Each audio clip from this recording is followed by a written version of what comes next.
저는 이 방송을 보고 계시고 이 법에 대해서 아직 잘 모르시는 분들께 이 법에 대해서 좀 간략하게 설명을 드릴까 합니다. 이 법이 2004년에 제정이 되었습니다. 여성계에서는 계속 이 부분을 반대하고 있는데 이 반대와 찬성의 논거가 2004년과 지금 현재 논의가 동일합니다. 먼저는 이 법의 기능에 대한 인식의 차이입니다. 건강가정기본법을 만든 기본법에 찬성하는 사람들은 기본적으로 건강가정의 개념이 우리 사회가 나아갈 가정의 지향점이라고 보고 이것을 지원하기 위한 법률로 이 법을 보고 있습니다. 근데 반대로 이 법을 애초부터 반대했던 여성계와 시민단체에서는 건강가정이라는 것은 그냥 환상에 불과하다.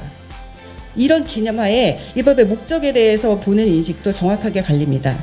건강가정기본법을 제정한 이제 가정을 중시하는 입장에서 보면 가정의 해체는 병리적인 현상입니다.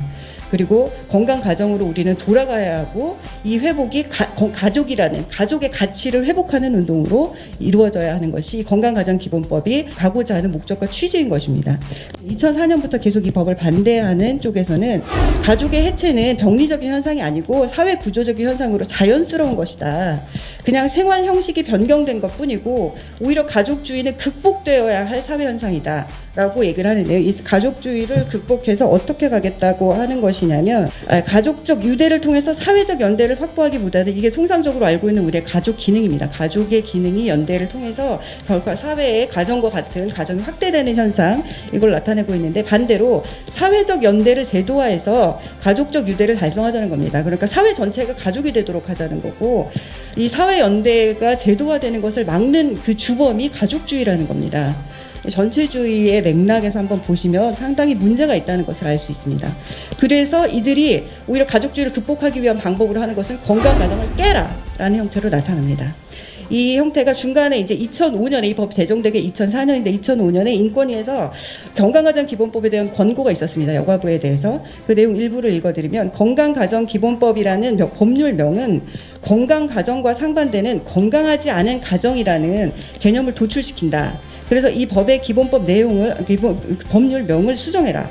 그러면서 판단 이유로 제시한 것 조금만 읽어드리면 이 법률은 가족이나 가정생활을 대상으로 하고 있기 때문에 이 특성상 가정에 관련한 국민의 무의식에 깊은 영향을 주고 궁극적으로는 국민의 행위규범을 형성하게 되기 때문에 이 법률이 홀인이나 혈연 중심의 가족이나 가정의 개념으로 하고 있는 것이 그렇지 않은 가정에 대해서 차별을 초래할 우려가 있다는 것이 법률 개정을 하자는 취지입니다.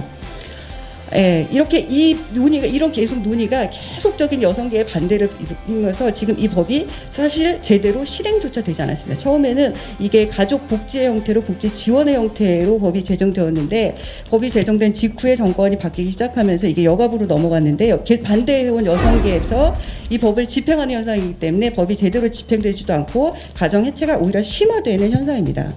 이런 17년 동안에 계속 이 법 정의가 뭐냐? 이 법을 인정할 것이냐, 이게 옳으냐 마냐, 건강 가정이 있는 것이냐 아는 것이냐의 논의를 하고 결국 가정 해체를 그냥 방관한 거나 같죠. 그렇다고 하면 개정의 목적이 뭐냐면 정치적인 목적일 수밖에 없습니다. 이 법이 있는 것이 싫은 거죠. 이 법을 없애고자 하는 것. 가정 해체로 일어나는 모든 사회 문제를 어떻게 하면 이 도덕에 부재한 이 사회를 좋은 방향으로 이끌고 나갈 것인가를 이 법을 통해서 논의를 하는 것이 아니라 지금 현재에도 동일하게 이 법은 건강 가정이라는 환상에 기초하고 있기 때문에 가족주의를 타파하기 위한 목적으로 이 법은 개정해야 되는 대상인 것입니다. 그래서 가족을 중시하는 입장에서는 당연히 이 법의 개정에 반대해야 되는 것이고요. 가정 해체가 당연한 현상이고 그게 우리가 자연스럽게 받아들여야 되는 것이냐에 대한 의문을 제기할 수밖에 없습니다. 동성혼에 대해서 말씀드리면 이 법을 찬성하는 입장에서도 이게 동성혼이 나오는 법이야? 라고 말씀하시는 분들이 굉장히 많은데요. 이 법의 제정에 관여하신 분들께서 직접 말씀하신 걸 제가 들었습니다. 동성혼이 포섭되면 왜? 뭐가 문제인데? 그럼 안 돼? 직접 말씀하십니다. 그런 걸 모르고 찬성하시는 분들 앞서 토론자분들 그 발제자분들 다 말씀하셨지만 다시 한번 정확하게 보십시오. 모르는 사이에 내가 악의 도구로 사용될 수가 있습니다. 그 부분을 좀 말씀을 드리고 싶습니다. 우리가 지켜야 할 가족이 이 법을 개정을 통해서 꼭 사회에 미혼모 가정, 도와야 될 가정들이 많이 있다. 소외된 가정들이 많이 있고 이 법에 아울러지지 않는 가정들이 많이 있어서 이 법을 통해서 꼭 개념을 변경해야 된다. 왜입니까? 이 법은 아무런 효력 규정이 없습니다. 이 법에서 어떤 지원이 명시된 것도 없고 법률로 인해서 그 가족의 카테고리에 들어오지 않아도 이 법에 의해서 어떤 불이익을 입는 것도 없습니다. 그런데 왜 그러겠습니까? 이것은 이념 전쟁입니다. 여기서 정신을 차리시고 우리가 이것이 되든 말든 상관없는 것이 아니라 이 이념 전쟁에서 어느 편에 서 있는가가 중요할 것 같습니다.